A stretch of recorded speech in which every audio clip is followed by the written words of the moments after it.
mostly uncomfortable, claustrophobic, and uneasy, though relaxed by the loudness engine underneath until it got on his nerves after the first hour.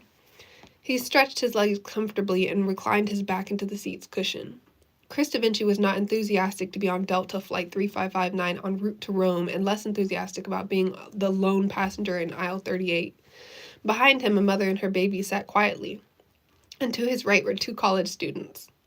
Alyssa Carter and Andrew Hill were not together in the duration of Delta Airlines Flight 3559, and Andrew Hill was not aware of where Alyssa Carter was at the time it left the airport.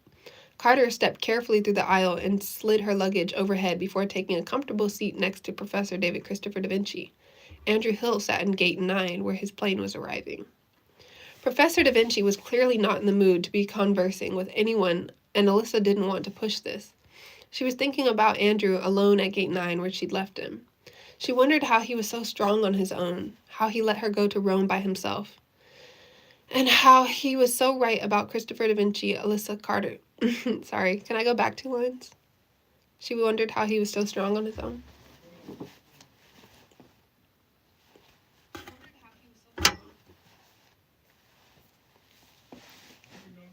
Okay.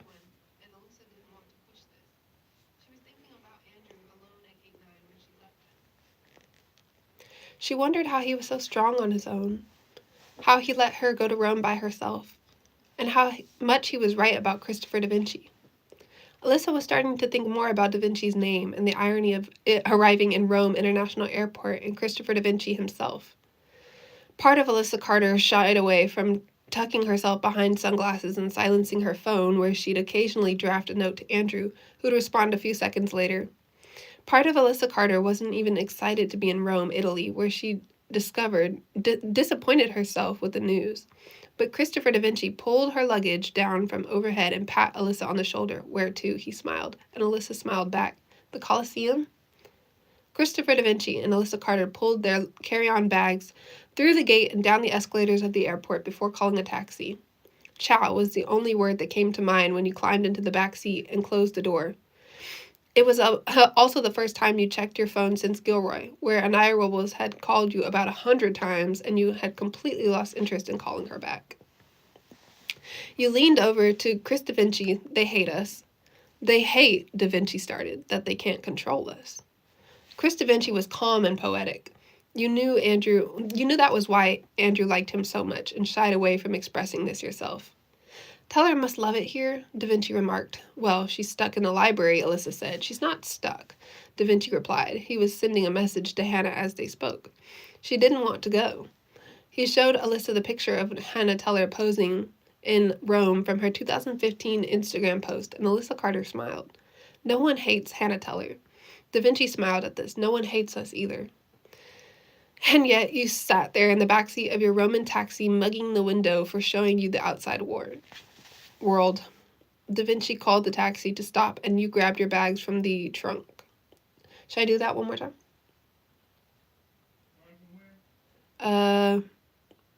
And yet you sat there in the back seat.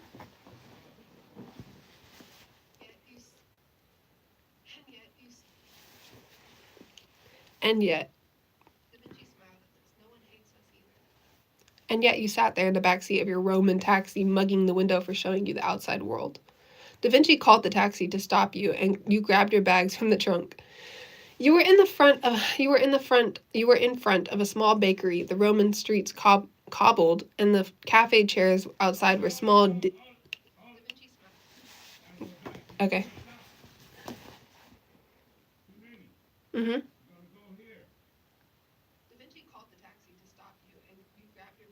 Okay.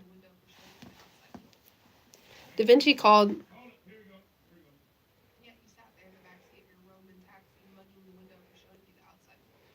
Da Vinci called the taxi to stop you, and you grabbed your bags from the trunk. You were in front of a small bakery, the Roman streets cobbled, and the cafe chairs outside were small, dingy, welded metal. Passerby muttered in Italian and sometimes Spanish, and you felt out of place. Da Vinci was confident and smiling and gestured you forward. Andrew was sat at gate 9 while the gate attendants announced his flight was delayed again. He wasn't particularly in a rush to get to his destination, an open battle cry to where he'd left off. He was amused by the last week and a half of events: Anaya Robles panicking, the professor going AWOL, Alyssa joining him to Rome, and the sudden dismissal of the analysis class. When he and the other students had walked out of the analysis hall, he noticed everyone seemed to just go along with the email instructions. Grab your bags, return to the hall after spring break. Andrew thought someone might say something, and no one did, except Alyssa. At the time, she was concerned about the professor's whereabouts. You were glad she was enjoying the class you'd convinced her to take, but couldn't be bothered to care much about the situation. An email from the admin was enough confirmation for Andrew to keep minding his business. Andrew made his way to the cafeteria, Donner Hall, and grabbed a dinner for the evening. He thought something nice would be good for the stress of the day and sat down in the corner to eat his meal. Honestly, he wasn't trying very hard to think about the events that had just preceded. He was more concerned with carrying on in his day. He thought about texting Alyssa Carter but couldn't be bothered. Alyssa was always made him feel better, but he wanted to spend the night alone to think. Carter was probably in the library hunting down Anaya Robles. He remembered Angie Robles would have made him dinner if he'd asked, but at this point he had a half bowl of fettuccine and a vegetable side. He thought about texting Angie Robles for his dinner, knowing she'd think it was hilarious. Andrew picked up his phone, snapped a picture, and sent it to Angie. Angela replied in a few seconds. "You're the worst," her way of saying you're doing this to yourself, you know. I got you.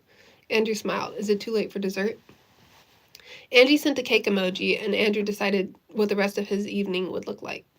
He knocked on Anaya Robles' dorm room, and she was waiting for him. Andrew sat down on the bed, and Angie returned to her pasta on the stove. She was cooking. She was always cooking, and also just a good friend to him and Alyssa Carter. "Not in the mood today?" And Angie Robles asked. "Definitely not. The professor's AWOL." And Angie laughed. "I'm sure he is." Andrew laid back as Angie Robles reached for ingredients and kept stirring. She was measuring flour and sugar and vegetable oil in small cups and dishes, setting them on the countertop as she went. Andrew was hardly paying attention. He stared up at the top bunk away from Angie Robles to keep her focus. Angie was aware of this. She reached for an asparagus and tossed it at Andrew, who caught it with his free hand, the other resting behind his head. The dorm smelled amazing. Seasons and spices filled the room, steam rising from the stovetops, the fridge humming, letting off small breaths of cold and frost. The small overhead lights about the stovetop were turned down, a slight orange hue gently resting above the pots. The fire from below grasping, keeping Angela Robles and her mastery comfortable and warm. Angie would occasionally turn the fire slightly left or right, adjusting the temperature until the heat caused a gentle boil or simmer. The click, click, click, click, click would remind Andrew that Angie was even in the room. Otherwise, he was starting to relax, letting his mind wander and his fingertips rest. Eventually, Angie squatted next to him with a small bowl in her hands. It was a dish of Ethiopian fufu and a small brownie. Andrew clasped his hands and thanked the angel for her work. She passed him the dish and wrapped his fingers around the spoon, gently lifting it and twisting it toward him. "Angela Robles is a great cook," Andrew remarked, and Angie was sipping a glass of water, her back turned to the window, half her gaze resting on Andrew. She smiled. It was surprising to Angie Robles and Andrew that had turned up in her apartment that evening. She always had a plate for him, but he never really asked to visit. The only other time Angie would see him was maybe in the gym or by the pool, but at 9 p.m. in Angie's kitchen, Andrew Hill was sat on her bottom bunk munching on fufu. She pulled a chair next to him at the small coffee table. "Where is Alyssa Carter?" Angie asked, though she didn't really care much for an answer. Andrew didn't answer her until he swallowed the spoonful he was chewing. "Carter, probably on Instagram looking for the professor." Andrew's gaze hadn't left the fork. Angie tilted her head to think and made a pucker face with her mouth. Angie pushed up her reading glasses over the bridge of her nose and sat back in her chair. Angela Robles was thinking about Davis Carter, the young, handsome man she was dating. Davis was smart and hardworking. At the time, he was hardly ever at Angela Robles' apartment, so she was always cooking. Anaya Robles would send her pictures, and Angie thought that was sweet. Davis Carter rang her phone every night, and he was always laying down. Half the time, Angie was in the kitchen with the orange light behind her. Carter, Angie thought, I'm sure having Andrew Hill in her apartment that night was making her lonely, and she didn't think to let him know. Andrew pulled out his phone and snapped a picture of Angie, smiling gently with doe eyes, and sent it to her, knowing it was a good frame for Davis Carter, who was waiting for her somewhere in the world. I suppose it is ironic that Hannah Teller works in a library. She was very familiar with the layout of the shelves, the genres, the authors, the mysteries. Her library was quite tall, the shelves stretching upwards, the darkness in the corridors with the overhead lights that filled the space, through crevices in between books, shelves, and fibers in the carpet. Hannah spent a lot of time her day trimming the books with her fingers, observing the units, chatting with the students, young adults, professors, and staff. It wasn't uncommon for press like the Franklins to make an appearance whenever a new grant was introduced. The library where Hannah Teller had seen them, they were doing an interview for the administration's building, Section 285. The library, which housed the ancient history section David da Vinci was loitering in, was far less popular now that he was gone. Even Andrew hadn't come to see it, but she was never necessarily expecting him to. Hannah was kind of bored without the snoopy professor and his straggler kids bothering her. She made an appearance in the lunchroom and snatched her favorite juice before returning back to her desk for the day. Hannah would stop to think without obsessively checking her notifications for a message from David. The last one he sent to her was "When in Rome." Hannah thought this was the cutest. She was in the middle of sorting through an annoying amount of emails and tumultuous amounts of paperwork when it occurred to her that the analysis classroom was empty. The admin had not found a replacement for Da Vinci since he had vanished, and Hannah still had a key. She jangled the keyring in her fingers before pulling one into the brass lock and twisting the knob of the door. The glass windows and stage auditorium echoed and stepped into the room. Teller closed the door behind her and it snapped shut. Hannah made her way down a few rows of steps and took a seat in one of the faux velvet chairs. She reached in her pocket and began writing a message to Chris da Vinci. "Wish you were here." Chris da Vinci opened the message and replied, "Am I not?" David da Vinci was amused by Hannah Teller's loneliness at this time. Teller refused to show any kind of emotion, so this was extraordinary. She sat in the faux velvet chairs in the empty auditorium, resisting the urge to daydream. She almost brought her fingers to her hair out of sheer muscle memory, but caught herself in the action and relaxed. She could hear the murmurs of previous lectures and students fill the hall to her right, and David da Vinci speaking to her left. She turned to gaze at Chris da Vinci, and her eyes met hers for only a moment, never coming to rest in one swift motion, returning back to the class. His hands gestured like arms of a conductor, and the class was obedient like an orchestra. Hannah would catch this, and Da Vinci would relax, turning his head back to the slides of the projector and slipping a hand into his pocket. Hannah watched in amusement, smiling a little with one finger resting against her lips, biting her thumb. Before long, the illusion had faded away, and Hannah was alone again, the murmurs slowly fading. She stood up to make her way from the closet door in the back of the. She stood up. Oh. Before long, the illusion faded away, and Hannah was alone again. Should I do that? I made it away.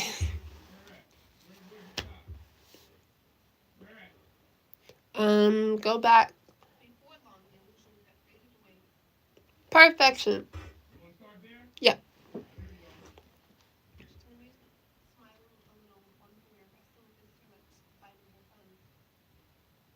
Before long, the illusion faded away, and Hannah was alone again, the murmurs slowly fading. She stood up to make her way to the closet door in the back on the stage and found another key to unlock it. Twisting it open, she flicked on a light switch, and a hallway illuminated switch by switch. The light at the furthest end of the hallway clamped on, and Teller stepped into the room. She was quiet, listening for the sound of anyone above her, the administration, the dean, or students passing by. It was safe for her to walk down the room, and she quietly pressed herself against the hard wood, making her way to a door labeled 20. Hannah took out her phone flashlight and sent a picture to David Christopher da Vinci, who responded, "Can't resist old mysteries." She smiled. Which one? She stepped closer into the room, which had a few old textbooks and supplies piled on carts and shelves, rulers, pencils, a backpack. Da Vinci's old lecture notes were in binders resting on the carts, and she brushed past a few reports on the analysis of critical literature. An English preparation Da Vinci had marked with dates May 10th, January 16th, August 23rd. Can I take a second? I'm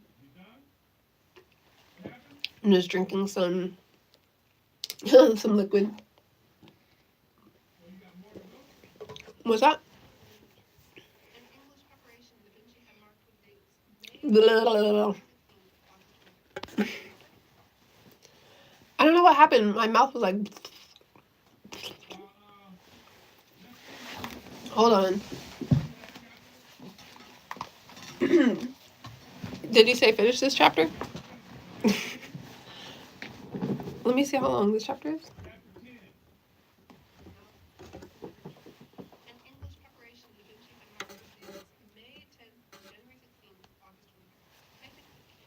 Okay. Yeah, let's do it.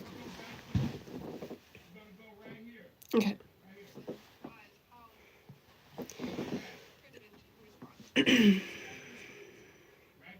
Got it. Okay.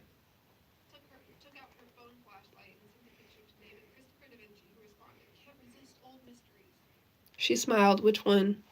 She stepped closer into the room, which had a few old textbooks and supplies piled on carts and shelves. Rulers, pencils, a backpack. Da Vinci's old lecture notes were in a binder resting on the carts, and she brushed past a few book reports on the analysis of critical lit and English preparation Da Vinci had marked with dates May 10th, January 16th, August 23rd.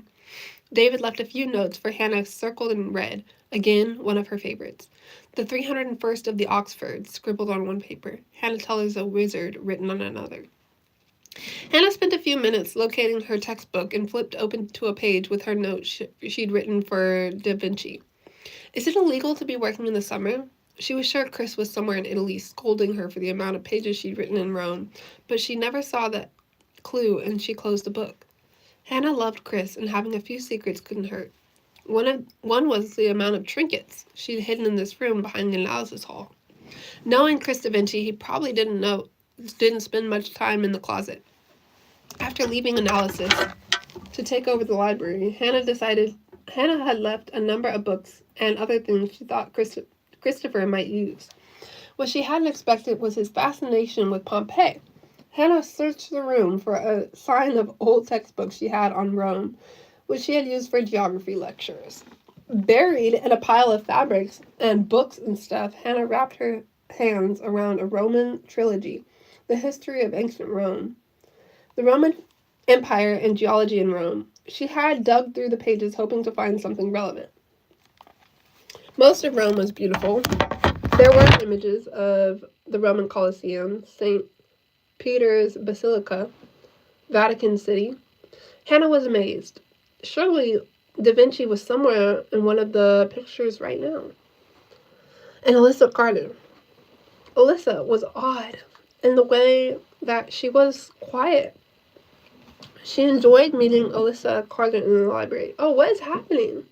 Hold on, give me 2 minutes. Why? I know. A while ago. I know. Like it got watery or something. I don't know what it is. You think it's water? I don't know what it was. It started like you was like holding in spit or something.